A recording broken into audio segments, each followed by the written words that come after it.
Assalamualaikum warahmatullahi wabarakatuh. Welcome to Natasha Alifa Channel. Hari ini aku akan membahas PPH pasal 4 ayat 2.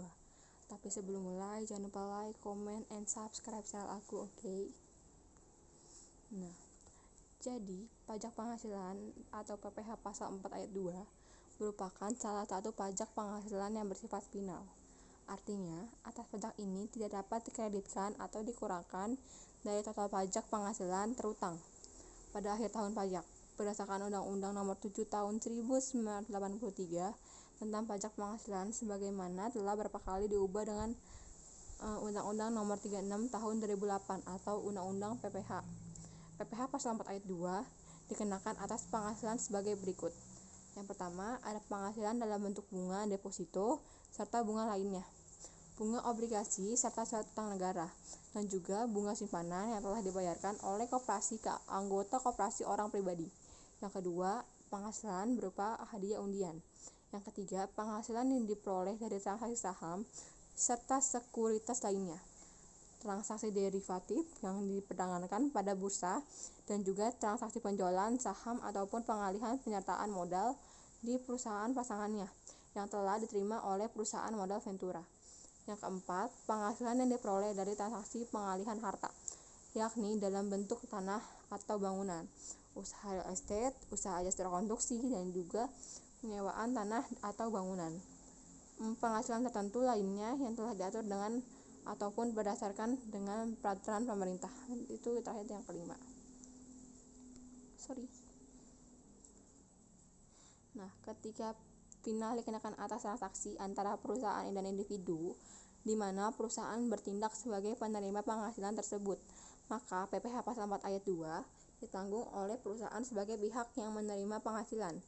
Apabila transaksi terjadi antara dua perusahaan, maka pembayar atau perusahaan yang satu harus mengumpulkan dan menyelesaikan pajak, bukan penerima, sementara penerima penghasilan atau perusahaan yang lain bebas dari kewajiban PPH pasal 4 ayat 2. Pengenaan PPH yang bersifat final atas penghasilan yang diterima ataupun diperoleh akan dikenakan PPH dengan tarif tertentu sesuai dengan objek pajaknya. PPH pasal 4 ayat 2 yang dikenakan baik itu dipotong pihak lain maupun yang sudah disetor sendiri bukanlah pembayaran di muka atas PPH terutang, melainkan sudah langsung melunasi PPH terutang untuk menghasilkan penghasilan tersebut. Oleh karena itu, atas penghasilan yang telah dikenakan PPH final tersebut tidak akan dihitung PPH-nya pada SPT tahunan untuk dikenakan tarif umum bersamaan dengan penghasilan lainnya.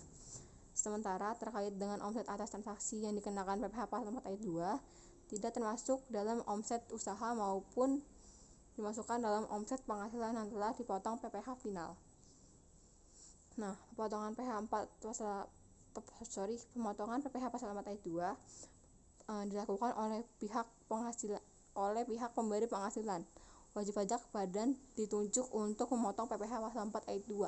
Sedangkan wajib pajak orang pribadi tidak ditunjuk untuk memotong PPH pasal 4 ayat 2.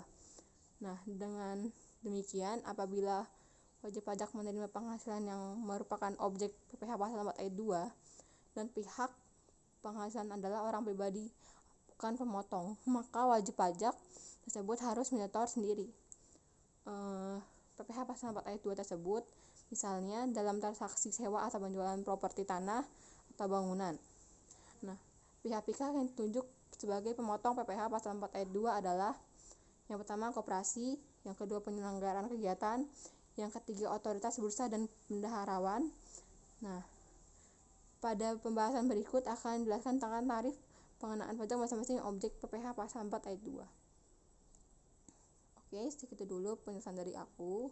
Semoga bermanfaat. Jika ada salah kata atau salah pengertian, mohon dikoreksi di kolom komentar. Thanks for watching.